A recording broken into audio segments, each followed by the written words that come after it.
सवालों का आपने मेरे जवाब दिया और एक मैसेज भी है एमएनएस के लिए, उद्धव ठाकरे के लिए कि इस गुंडागर्दी को बंद करें, भाषा के नाम पर फर्क करना बंद करें और ये जो मारपीट आप कर रहे हैं उत्तर भारतीयों के साथ एमएनएस के कार्यकर्ता, इसको भी बंद करें वरना सख्त एक्शन लेगी सरकार। तो हिंदी और मराठी भाषा विवाद को लेकर मनसे की गुंडागर्दी पर महाराष्ट्र की जनता में भी आक्रोश देखा जा रहा है।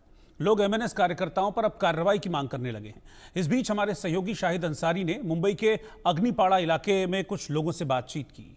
जो ये मुद्दा चल रहा है हिंदी वर्सेस मराठी का, इस पर आम जनता क्या सोचती है वो जानना जरूरी है, वो देखिए आप। आज हम मुंबई के अग्निपाड़ा इलाके में मौजूद हैं।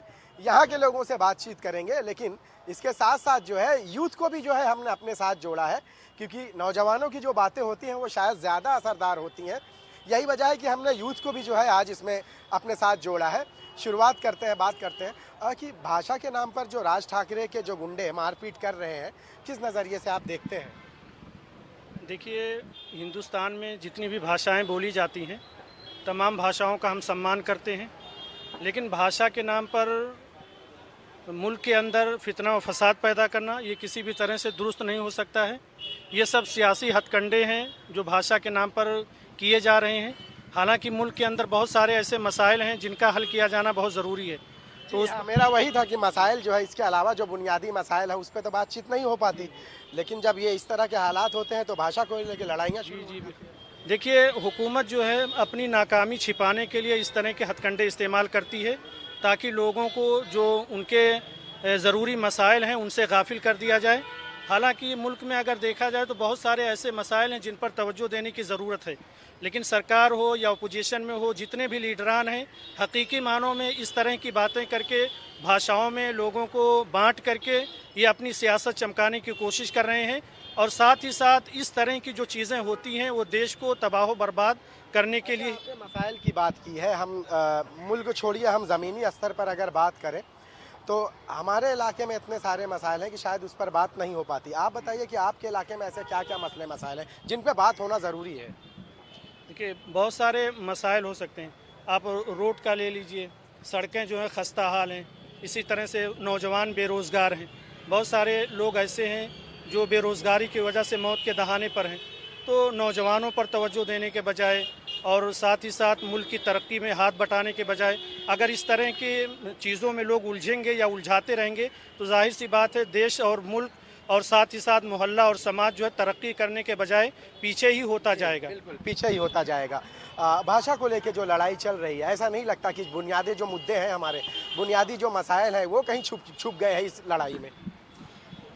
अगर बुनियादी मसाइल है तो क्या? मराठीत बोलूँ या हिंदी बोलूँ? हिंदी में बोलूँ।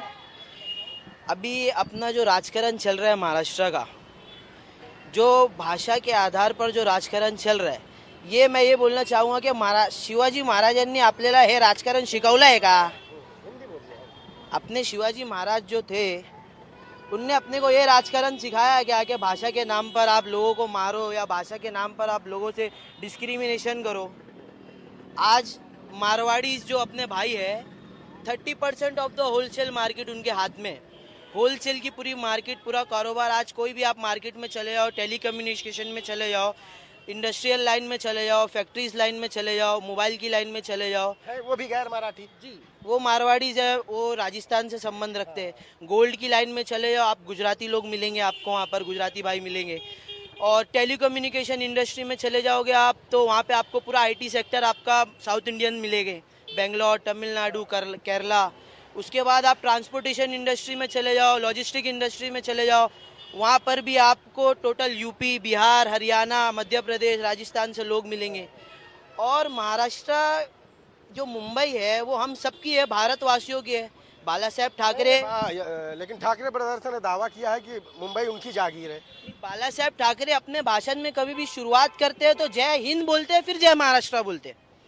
तो हिंदुस्तान पहले हमेशा उन्होंने रखा है और जो मुंबई है सबकी है, चाहे वो कोई भी धर्म हो, कोई भी जाति हो, ये डिस्क्रिमिनेशन नहीं है। भाषा को लेके जो जंग चल रही है, जो मारपीट, उसे किस नजरिए से देखते हैं? नहीं, भाषा के नजरिए से मारपीट करना, देखिए अभी आप एक मुर्गी है, मुर्गी को आप मुर्गी बोलेगी कि मैम मेरे को मेरी भाषा में बोलो छू छू, तभी मैं अंडे दूंगी। या आप घोड़े को बोलोगे कि घोड़ा बोलेगा कि मेरी भाषा में बोलो तभी मैं सवारी पे आपको करने दूंगा। तो ये भाषा के नाम पे डिस्क्रिमिनेशन, भाषा से कुछ, आज दुनिया एआई के ऊपर काम कर रही है, रॉकेट्स के ऊपर, साइंस के ऊपर काम कर रही है, और इंडिया में अपन भाषा के ऊपर लड़ रहे हैं। आप क्या कहना चाहेंगे, क्या ऐसा नहीं लगता कि भाषा को लेकर जो असल हमारे बुनियादी मसाइल है, बुनियादी मुद्दे हैं, वो पीछे हो जाते हैं और ये लड़ाई आगे आ जाती है? हम जिस जगह पर खड़े हैं ना, ये काला पानी का इलाका है, यहाँ पे एक से एक फुटबॉल प्लेयर निकले हैं। हमारे ग्राउंड का मसला है, वो हमारी बेसिक नीड में आता है। हमारे पास नहर हॉस्पिटल है जहाँ पे हमको लाइन लगाना पड़ती है, बेड नहीं मिलती है, सोर्स लगाना पड़ती है, गरीब आदमी लाइन में रहता है। एजुकेशन पे प्रॉब्लम है, मदनपुरे में भाई कल्ला के इलाके में ट्रैफिक का प्रॉब्लम है। वो चीज़ को छोड़ के हम भाषा पे लगे हुए हैं। अब भाषा का सीखने की बात है तो मराठी वो हमारे को आना चाहिए, हम ज़रूरी है, हम सीख लेंगे, लेकिन आप जबरन हमको मत सिखाओ। जबर तो हिंदुस्तान में किसी का नहीं चलता। आज़ाद हिंदुस्तान है, आज़ादी है, यहाँ पर हर एक को आज़ादी है अपने अपने तरीके से जीने की, बात करने की। ऐसे वो मसाइल बताइए मुझे कि जो इस इलाके में लंबे समय से जो है आज भी बरकरार है। खस्ता हाल बिल्डिंग, हाँ, सबसे बड़ा मुद्दा है, बिल्डिंग, पुरानी इमारत। डेवलपमेंट नहीं हो रहा है। बिल्डर आते हैं तो बिल्डर जो भी हमारे भाई लोग बेचारे परेशान है, भाग गया है काला पानी से। हाँ, इतने लोग का भाड़ा कहाँ से आएगा? तो गवर्नमेंट को जो ये हिंदी और मराठी करते हैं, कभी उनको रोजी नहीं हुई यहाँ आने की? या नहीं, वो आते नहीं, वोट लेने आते हैं हमारे पास। हाँ, वोट लेने आते हैं। अब मैं चाहता हूँ कि बिल्डर के ऊपर ऐसा कानून बने कि जो प्रोजेक्ट ले तो वो पूरा करके दे हमारे लोगों को। आप क्या कहना चाहेंगे कि क्या हमारे जो बुनियादी मसाइल है ये भाषा की लड़ाई में कहीं ना कहीं जो है गुम हो गए, या वो पॉलिटिशियन जो इस लड़ाई में शामिल है भाषा की लड़ाई में, वो उसे ढूंढना ही नहीं चाहते? सबसे बड़ा मसला ऐसा है कि आज एजुकेशन सबसे बड़ा मसला है। जो हिसाब से आप देखेंगे कि एजुकेशन का जो क्वालिटी है वो इतनी ख़राब होती जा रही है कि उसके ऊपर कोई नहीं बात करता है। भाषा को एक पर्टिकुलर लैंग्वेज को लेके अगर उसके ऊपर लड़ाई झगड़ा और ये सब किया जाता है ना, तो एज अ गुड सिटीजन मैं समझता हूँ कि ये चीज़ ठीक नहीं है, ये चीज़ नहीं होनी। उसके अलावा भी बहुत सारी ऐसी चीज़ें हैं, बहुत सारे ऐसे मसलाएँ हैं। एजुकेशन हो गया, लोगों के रहन सहन का हो गया। आज दुनिया कहाँ से कहाँ जा रही है और हम कहाँ जी रहे हैं, हम किस चीज़ के लिए लड़ रहे हैं। तो हिंदी बोलो, मराठी बोलो, इसमें तो ये चीज़ को लेके अपनी तरक्की को उसके पीछे छुपाना, या ये चीज़ जो है अपने मुल्क के लिए जो है ना, तरक्की के लिए ये रुकावट है। तो हमें चाहिए नेता क्या करता है नहीं करता है वो जाने दीजिए। मैं आम पब्लिक से ये गुजारिश करूँगा कि ये मराठी के मुद्दे को लेके आपस में ना इत्तेफाकी ना करें, मेल जोल करके रहे जैसे हम रहते चले आ रहे हैं। ये अच्छी चीज़ नहीं है। ये हमारे स्टेट लेवल पे बोलो चाहे नेशनल लेवल पे बोलो, ये हमारे लिए सिवाय नुकसान के इसमें फ़ायदा नहीं है। जो दिक्कतें हैं, ऐसा नहीं लगता कि इस बातचीत में जो है जो मराठी और हिंदी के जो मुद्दा रहता है उसमें हमारे जो बुनियादी चीज़ें हैं वो छुप जाती हैं, उसके बारे में कोई बात ही नहीं करता? नहीं, वो तो पॉलिटिशियंस का काम ही ये होता है कि जो आम जनता होती है उनको मुद्दे से हटाया जाए और दूसरे मुद्दे पे शिफ्ट किया जाए। तो जो लोकल मुद्दे होते हैं उनको किसी तरीके से हाइड करे, किसी तरीके से उसको कम हाईलाइट ना हो। इस वजह से नए नए मुद्दे मार्केट में आते रहते हैं और नए नए मुद्दों, अब जनता समझदार हो गई है। अब मेरे जैसे नौजवान समझदार हो गए, हमको समझ में आता है कि ये पॉलिटिक्स चल रही है या रियल मुद्दा चल रहा है। अभी भाषा कोई बहुत बड़ा मुद्दा नहीं है, लोगों का कन्वर्सेशन का एक तरीका होता है। अभी मैं महाराष्ट्रन हूँ, मला मराठी पण बोलायला येते, तुम्ही जे भाषेत बोला मी ते भाषेत तुम्हाला वापरणार। आता तुम्ही मला मराठीत बोला, मी मराठीत बोलतो ना। तुम्हाला इंग्लिश वापरा, मी इंग्लिशमध्ये बात करतो। तो language is not a barrier, language is just a way of conversation. I just want to say that and finish my words. बहुत बहुत शुक्रिया आप सबने हमसे बातचीत की कि भाषा को लेकर महाराष्ट्र में जो लड़ाई चल रही है और कहीं ना कहीं जो गैर मराठी भाषियों को उसके ज़रिए निशाना बनाया जा रहा है, लेकिन हकीकत तो ये है कि इस लड़ाई और इस फसाद के जो जद में जो है वो हमारे बुनियादी मसाइल जो जनता के हैं वो शायद कहीं ना कहीं जो है छूट जाते हैं, जिसको लेकर कोई भी राजनीतिक पार्टी जो है, कोई भी सियासी पार्टी इस पर बात नहीं करना चाहती।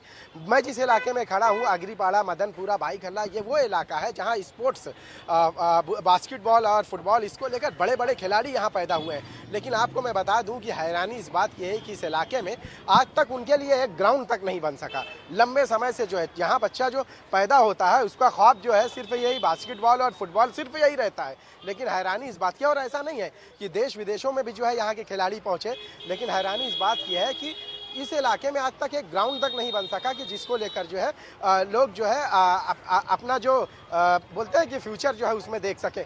इसके साथ साथ जो है इलाका जो है चूंकि बहुत ही ग्राउंड प्लस वन इमारतें हैं, चाल सिस्टम है, जिसको लेकर क्लस्टर डेवलपमेंट अगर किया जाए तो शायद हो सकता है कि इलाके की एक नई शक्ल देखने को मिले, लेकिन बातें जहां होनी है उस पर कोई चर्चा नहीं करता। कैमरामैन नितिन जाधव के साथ शाहिद अंसारी, इंडिया न्यूज, मुंबई। क्या ठाकरे